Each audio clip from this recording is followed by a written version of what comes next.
kon ñun nekkuñu ci politicienne ba tax nag lii daf ñoo àndi ci constat bi ñu wax mooy situation bi mbokki Sénégal situation bu garaaw la du situation bu tuuti état bi démissionné na état bi lajj na état bi moo ne leen cuuneem waaye ndax dafa war a tax ñun ñëpp ñu démissionné déedéet parce que du état bi la bakkanam di rot waaye ñun ñii Sénégalais suñu bakkan di rot bu kenn nga la waay weddeeti feebar bi parce que kenn ku ne ci ñun am nga ku la jege ku mu dal kenn ku ne am nga ku mu jege ku bakkanam rot man mii de semaine passée ko rek am nañ ci ñaar ci suñu biir parti te kenn ku ne am nga ko kon buñ ko sàgganee buñ ko néewal parce que feebar bu am na te day reye te anam bi muy reye moom métti ndax di ñàkk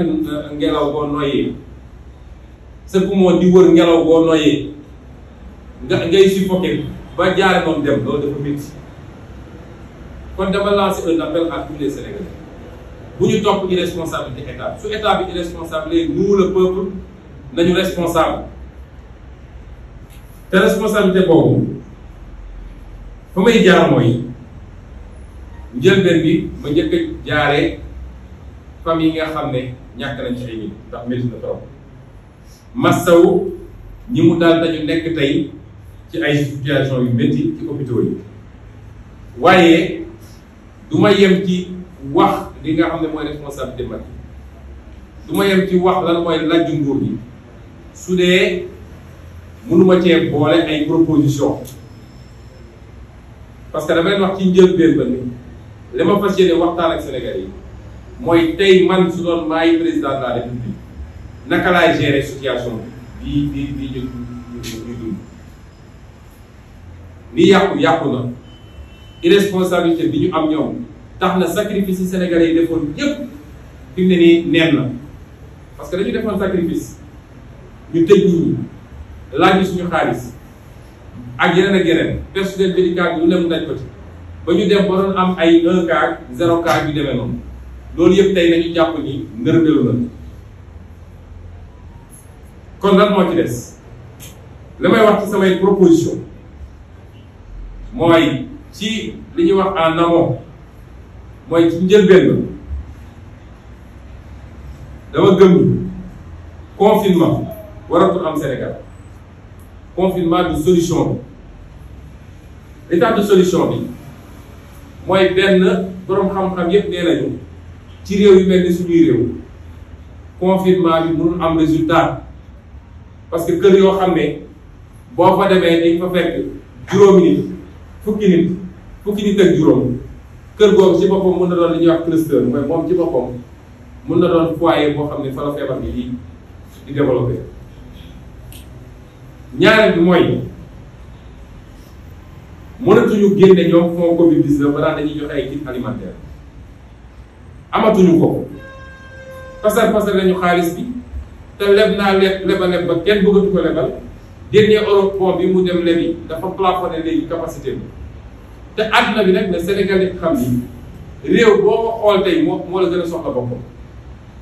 ndax ñoom ñëpp ñi ngi xeex ak feebar di génne ay milliards d'euros ou de dollars pour jënd vaccin bi di def di jàkkaarloo crise économique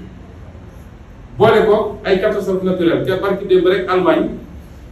bi glissement de terrain yi amee nee nañu il faut 5 milliards d'euros pour Allemagne reconstruire kër yi fa yàqu kon réew yooyu tey dal nañu leneen lu dul di jox ay nit xaalis ñu jëndi am yow te lii bokk na ci jàngat yi ñu ci war a am mooy lajj gi ñu lajj ci wàllu économie parce que ci wàllu économie soo mënul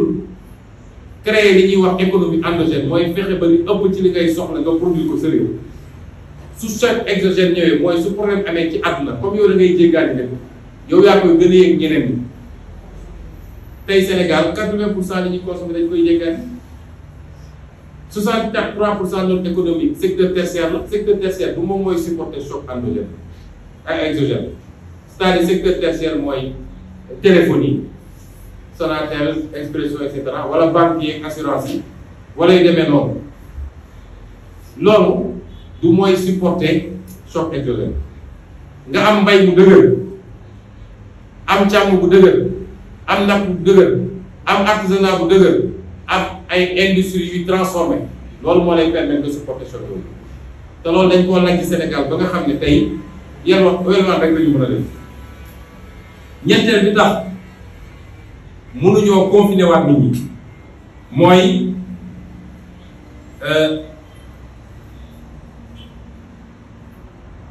Sénégalais yi ñu ngi ci jafe-jafe yu métti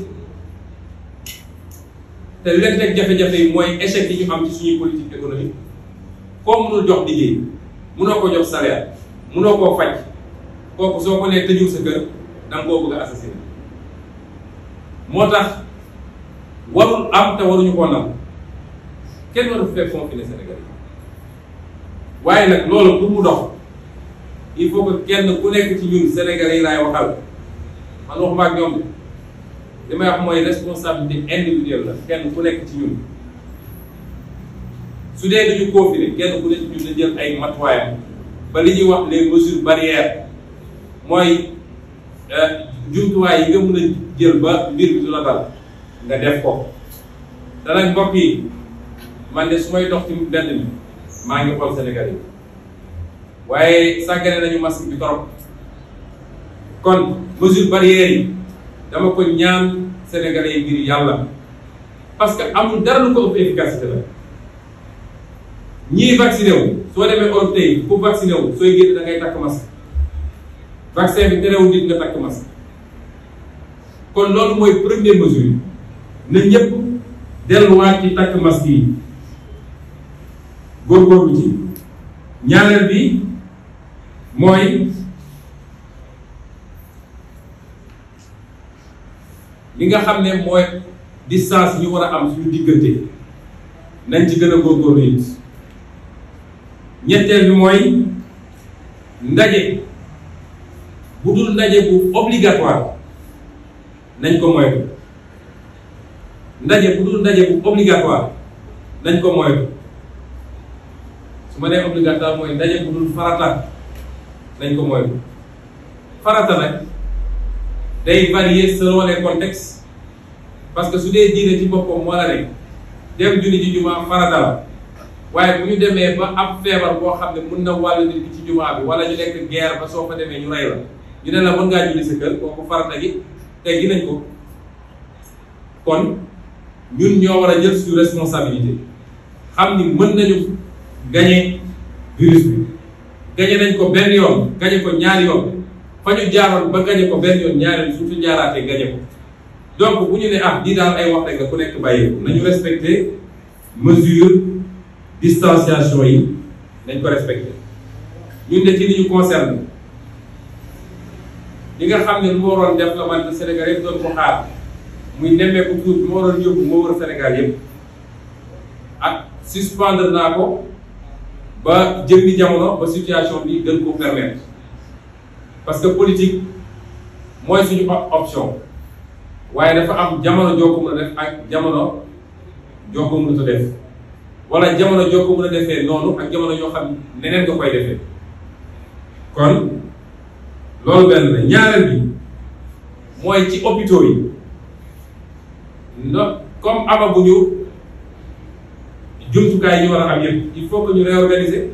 proposition bi may def foofu mooy lépp li nga xam ne du lu jàmm ci wàllu chirurgie mooy opération yi ak yi nga xam ne ay hospitalisation programmée la te jàmpul yooyu yëpp nañ ko suspendre lal yooyu nga xam ne ñoom la ñu war a occupé ñu transformé ko def ko ay lal yoo xam ne day mun a dalal ay nit yoo xam ne dañoo am jàngoro bi ñetteel bi mooy médecins yi ñoom docteur Cissé nii ba koy gërëm ndax dañ cee liggéey lu bëree bëri mooy yor commission santé mu liggéey ci médecins yu bëree bëri ak ñeneen ñi ma liggéeyal ba ñu nekk bitim réew ma leen di gërëm ci collaboration bi waaye médecins yi ak personnel de santé bi ñu former leen ci ni ñuy gérer ni ñuy toppatooyee les cas simples parce que souvent dañuy concentré wu trop ci cas grave yi cas simple yi ñu xaw leen a sàggane ñi nekk ci kër yi ñi ngi tëdd ci couloir yi cas simple yu bëri mooy mujj nag ci sàggane bi ñu ko sàggane mooy mujj nekk cas grave. ñetteel bi mooy saalu réveil yi nga xam ne ci bloc opératoire yi ak centre de réanimation yi ñu mettre ko à la disposition gestion Covid bi ñi nga xam ne ñooy médecin anesthésiste ak réanimateur yi mun na nekk foofu toppatoo les cas graves. ñeenteel bi mooy ñu approvisionner réew mi en oxygène. mbokk yi gàcce la ñu ne 21e siècle Sénégal dafa am problème oxygène ñuy génn di weddi mais lu am la Sénégal dafa am problème oxygène kon dañu approvisionner réew mi oxygène bu doy dañu fexe ba oxygène bi bu mu manqué ci. juróomeel bi mooy ñu yokk lit de réanimation bi dañ ko yokkaat bu baax a baax a baax moo xam fu muy jëlee xaalis bi nag. loolu day topp day suñu juróom-benneelu proposition mooy comme dañoo soxla xaalis dañoo yàq ba tey fu ñu jëlee xaalis dina leen tër mooy lii nga xam ne institution yu amul benn njëriñ la ci réew mi benn njëriñ conseil économique social HCCT ak xawma yan nañ leen supprimer jël xaalis boobu jëndee ko ay lits de réanimation parce que amul fu njëriñ. kan fii ci salle moom mun a ban njëriñ la institution yi am kan moom mos a lire seen benn rapport kan amul fi njëriñ. juróom-benneel bi mooy ñu gën a développer test rapide yi fexe ba mu accessible parce que du yoon ab Sénégalais yéeg dara ci yaramam njort ni lii la da dem def test te xam nañ ni variant bi dafay développer rapidement ci dernier jour yi. ñu naan la xaaral ñeenti fan juróomi fan pour nga jël résultat test bi loolu du yoon. ñaareel bi mooy masque yi ñuy takk forum bi ci mbedd mi gis ay masque ma ci interpeller nguur bi il faut ñu teg benn système de collecte et de recyclage de ces masques parce que masque yi li gars yi xamul mooy du c'est pas biodégradable mooy du gaaw a yàqu ci suuf si. masque boo ci gis il faut 400 ans pour mu dégrader moom mbuusee yem parce que matière bi ci nekk la comme am na tey ay société ay entreprises yoo xam ne loolu la ñuy liggéey il faut que ñu def benn système ñuy collecter masque yooyu pour gérer notre environnement parce que dafa am solo loolu yëpp tam ñu boole ci su dee njort nañu ni bëri na am ñu ñoo xam ne ñi ngi ñàkk seen bakkan ci biir kër yi te demuñu hôpital ñuy laam-laamee na moom la wala du moom parce que ki nga xam ne dafa dem def test ñu ne ko corona la mu dem hôpital ñu faj ko sottiwul mu wax mu jaar ko fàtte kooku dafa am benn protocole sanitaire bu ñuy def service d'hygiène ñu désinfecté corps bi et cetera doo ko dem yéen ay bokkam waaye ki dee ci kër ga te xamuñu ndax moom la wala déet te nee nañu virus bi ki nga xam ne ñàkk na bakkanam ba pare ci yaram la gën a am doole def ki nga xam ne muy dund kon su dee loolu am na bu dee am na ñoo xam ne mbir maa ngi leen di rey seen kër te ñu nekk en contact ak seen waa kër nekk en contact ak ñi leen di suuri ñi leen di sang kon ñaata nit la virus bi mun a contacter kon tous les cas suspects dañu war a def prélèvement ak analyse balaa ñu koy yóbbu naan dañuy suuri su ko mënul nekk nañ def protocole sanitaire obligatoire. man de dem naa keroog ci benn dëj waaye bu ma gisee ñu teg kees bi nit ñi génne dugal suul te ñu ngi doon laam-laame naan moom la wala du moom sama xel tey na te loolu tam dañ ci war a jël ay matuwaay mu des nag fi may daaneel la jëm ci ñàkku bi muy vaccin bi faaw ñu wax ndax it ñu bëri woon nañ ma dem waaw bu wax ci vaccin bi c'est sensible homme politique lu xew ci réew mi da war a concerner waa réew mi yëpp da nga cee war a gëstu càmbar ko waxtaan ceeg ñi ci war a waxtaanal boole ko leneen di nga yor boo dajalee loolu yëpp da nga war a am position wax ak nit ñi parce que ay nit a ngay déglu te nit dina la déglu fu mu déglu keneen koo xam ne peut-être loolu moo la ci ëpp xam-xam. li ma ciy njëkk a wax ci vaccin bi mooy jàngat gi ñu war a njëkk am ñun africain ci lii mooy tappale yorul am réew. seetlu leen ni àdduna bi yëpp continent yëpp produit lañu vaccin ba mu des Afrique. Asie produit na vaccin ndax Chine am na vaccin Inde am na vaccin Europe produit na ay vaccin Amérique produit na ay vaccin Afrique mënul produire benn vaccin. li ko waral mooy fi ñu waroon investir sur le capital humain ñu ngi jël xaalis di ko passer ci politique ci jënd ay nit pour ñu voter la ci dugal ay nit ci ay cadre leen yóbbu mel ni ku yor sa jur xaalis bi ñu waroon dugal ci njàng mi pour am ay scientifique yu taxaw gannaaw bu ñu ko amee ñu créé leen ay cadre pour ñu mën a def recherche fondamentale recherche développement xaalis boobu la ñuy passer moo tax Sénégalais il faut ñu yeewu. ñu doon dugg ci kaar yi ñu leen yóbbu Fuuta ak leen yóbbu Kaffrine dañoo xam ne xaalis bi leen waroon faj xaalis bi leen waroon a jox liggéey seen doom xaalis bi leen waroon tabaxal ay tali xaalis boobu rek la ñuy jël di leen dugal leen yóbbu perte buy am yéen rek a ciy perte ñoom perte ñu ci dara ndax jugewul seen poche ngir yàlla na Sénégalais yi yeewu benn yoon réew caaxaan du ko def fa waaye caaxaan bi du rek caaxaanu homme politique yi dafa am lenn ci askan bi di leen topp ci kaw. mooy premier jàngat bi ñaareel bi mooy il faut ñu accepter débat bi am parce que réew mi dafa am lu fi am loo xam ne man kenn du ma ko mën si posé mooy su dara amee rek ñu ne ñoom ñi lañ bëgg ñëpp xalaatee foo jaar ñu ne la ñu joxe ne ñi nga war a xalaatee ba pare nag def benn propagande médiatique boo xam ne nit ñi sax dañuy ragal wax ndax ku wax ñu ne waaw moom dafa contre lii wala moom dafa lii. mais demal France demal Angleterre demal États-Unis demal man chaque jour damay toog taal chaîne yi di seetaan su ba ngoon jot ay débat la médecins yi toog débat homme politique yi toog débat ñii ne d'accord na ñii ne d'accord ma c'est ça loolu la société di doxee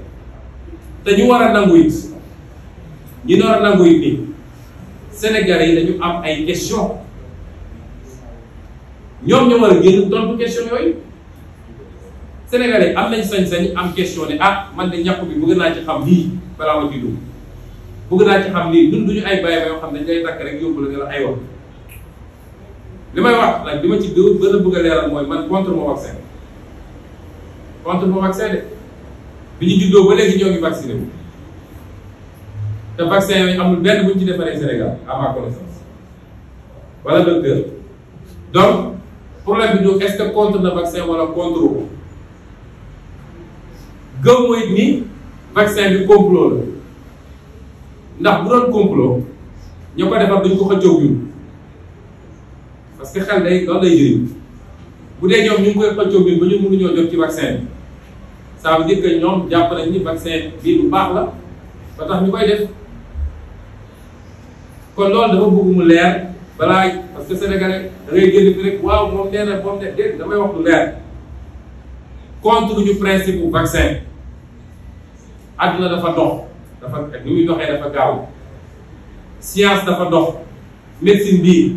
20 ans 25 ans 30 ans ci gannaaw ku la waxoon opération éveillé nga ne xanaa ci wéru waaye tey ñu ngi koy def kon vaccin yi bu dee ñu ngi ko doon defar ci 15 ans 20 ans science mun na dox ba ñu defar ko ci anam bu gën a gàtt waaye buñ ko génnee rek kenn ku ne balaa nga koy jàpp am nga sañ-sañu laaj yi nga xam ne lu lënt la ci sa bopp am nga sañ-sañu laaj ñoom lii seen responsabilité mooy ñu tontu Sénégalais yi ci laaj yooyu dara xelu Sénégalais yi waaye kenn amul sañ-sañu laaj ñëpp nañu dem rek vacciné wu man nag bi ma ci tollee dama laaj samay laaj liggéey ak docteurs yi infection yi keneen ak keneen bokk na ci laaj yi ma laaj mooy est-ce que mën nañ ma wax ñàkk bi ku ko ñàkku ñaata weer la lay couvrir parce que su dee décideur politique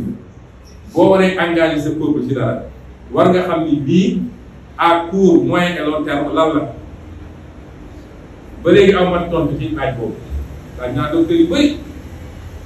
ñi ci gën a kii daal nee nañu ñoom li ñu jàpp ci li ñu liir mais du catégorie mooy mën na nekk entre 3 mois et 6 mois ñetti weer ak juróom-benn weer soo déggee loolu mooy ku vacciné wu tey toogaat weer wala ñaari weer jël sa deuxième dose li ma jàpp mooy bu ci tegee juróom-benn weer wala lu tegu lu ci dem tegu tuuti war ngaa dem ñàkkuwaat kon nañu xam ni cycle bu ubbeeku la peut-être loolu tax Pfizer dugal autorisation pour 3e dose te démb si guddi laay seetaan journal gis ni Israël autorisé nañu pour ñu joxe 3e dose kon laaj yooyu am nañ sañ-sañu laaj ko parce que dañu war a xam li ñuy dugg lu mu doon ak fu ñu jëme ñaareel bi mooy vaccin bi ku ko ñàkku ndax mën nga jëlaat virus bi léegi tontu bi ñun ñëpp am nañu nit dina ñàkku ñaar virus bi ñëwaat dugg ko léegi nag ñi ngi laam-laame est-ce que su ko duggee mbir bi vaccin bi da koy néewal doole ba du ko yëngu fenn fi am déet loolu nag ay études cliniques dinañ ko prouver am déet mais pour le moment li leer ba leer mooy nit mën na ñàkku jëlaat vaccin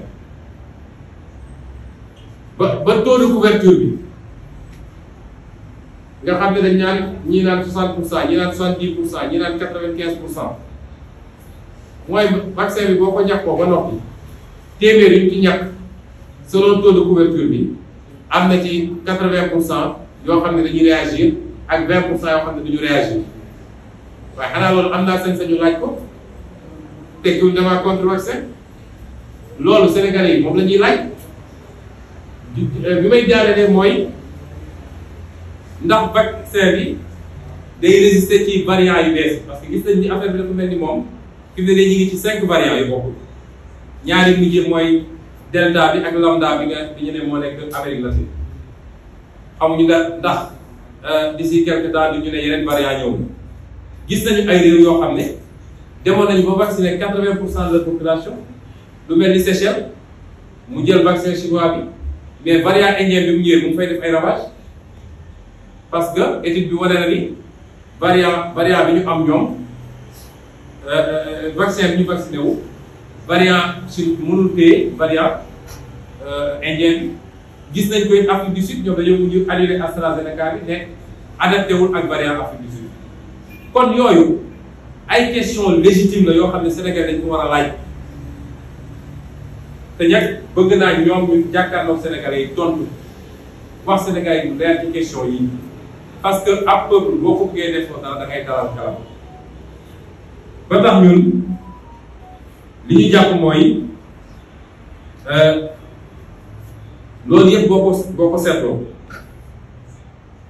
nga boole ci ni amuñu lu doy ci vaccin ñun amuñu lu doy dañuy yelwaan vaccin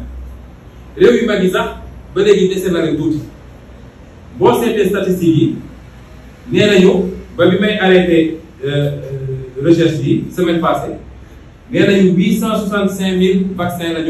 nit la ñu vacciné 865 000 doses waaye 865 000 doses yooyu 256 000 rek ñoo ci jëloon ñaari doses yi ñeneen yëpp la ñuy wër di ut deuxième dose bi mënuñu ko am foo dem li nga la jeex na loolu nag li muy wane mooy une mauvaise politique de vaccination parce que boo amee 800 000 doses da ngay vacciner 400 000 yi téye 400 000 yi pour deuxième dose doo ko dem ci leneen parce que ça ne sert à rien nga jox nit ñi première dose seen période jeex mënu la jox deuxième dose je préfère vacciner complètement 1% de ma population plutôt que de vacciner partiellement 2% de la population mais loolu c'est élémentaire ñun est-ce que am nañu politique de santé dans ce pays sur 800 000 cas il n'y a que 250 000 qui ont cette deuxième dose et comme la politique est désordonnée tantôt Sinovac bi la tantôt AstraZeneca yooyu amatul ci réew mi après ñu andi la Johnson & Johnson suba ñu andi la Pfizer donc ñi jëloon AstraZeneca mënuñu jël deuxième rappel Pfizer wala docteur donc comme yooyu yëpp am na ñun li ñu jàpp mooy ñun waruñoo toppatoo ñeneen ñi seen politique vaccinale parce que feebar bi ni mu mel ni mu présenté wu fi bokkul ak ñoom waaye ñoom doole gi ñu am amuñu ko moo tax ñaar yi dinaa ko wax pass waruñoo forcer nit ñi vaccin waruñu forcer benn Sénégalais vaccin ni ñuy forcer vaccin bi nag ñaari anam la mun nañ ko forcer indirectement mooy li ñuy wax passe sanitaire mooy dañ naan ku mu neex nga vacciné ku mu neex nga vacciné waaye ku vacciné wul dootoo dugg ci car ku vacciné wul dootoo dugg ci restaurant ku vacciné wul dootoo dugg ci bureau administration ku vacciné wul dootoo dugg ci jàkk xam nga loolu mooy forcer di nga vacciné wu. ñaareel bi mooy ñu ne nag léegi c'est obligatoire ku vacciné wul sax dinañ la tëj kaso dinañ la condamné wala di nga fay ay amende loolu warul am Sénégal waruñu ko nangu d'ailleurs mënuñu ko ndax ku amul vaccin mënoo ko def kenn. ñaareel bi mooy comme vaccin bi lañ ci am dafa néew nañ ko jagleel dans un premier temps li ñuy wax les personnes vulnérables mooy mag ñi am 65 ans jëm kaw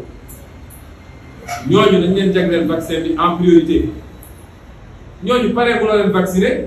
nga ne léegi 18 ans yi ngay ciblé lan ma c'est quoi le projet finalement ndax dégg ngeen ministre de la santé keroog bu mu demee di jëli vaccin Johnson & Johnson bi nee na affaire bi dañ koy ubbi au 18 ans yow mag ñi vacciné gu la te ñoom ñëpp wane nañ ni 99% taux de mortalité bi ci mag ñi mu mën a rey ci ndaw ñi li ci ëpp 99% yi mooy ñi nga xam ne dañoo amoon yeneen jàngoro yu métti lu mel ni diabète yooyu ñuy piqûre wala obésité yu ëpp yi wala donc balaa ngay xool ndaw ñi da nga njëkk a vacciner mag ñi sécuriser leen parce que xale yi ils sont immunisés à 99% wala plus loolu xel war na ko mën a nangu. lii mooy yi nga xam ne lu ñuy yedd nit ñi la waaye di daaneel ci insister waat une fois insister ci ndaw ñi ngir yàlla dañu takk vaccin nañ jël les mesures barrières parce que même suñu vacciné mag ñi ak ndaw ñi nga xam ne dañoo am facteur de comorbidité mooy dañu am yeneen jàngoro suñ leen ñàkkoon ba noppi te nit ñi ne jëluñu mesure barrière ba ñu dugalaat mbir mi ci kër yi même avec le vaccin mag ñi mun nañ ko jëlaat te ku ci amoon yeneen jàngoro mun na la faat kon nañu gën a góorgóorlu ci yooyu. lii mooy li ñu bëggoon waxtaan ak yéen mbokk yi ñu ngi leen di gërëm di leen sant te di leen wax ni waxtaan bi ci olof rek laa ko fas yéene woon def ndax léeg-léeg boo buggee def ci wolof def ci français dina gudd te jàpp nañ ni suñu waxee ci wolof ñi ci war a jot ñëpp nañ ci jot ñu ngi leen di gërëm di leen sant asalaamaaleykum.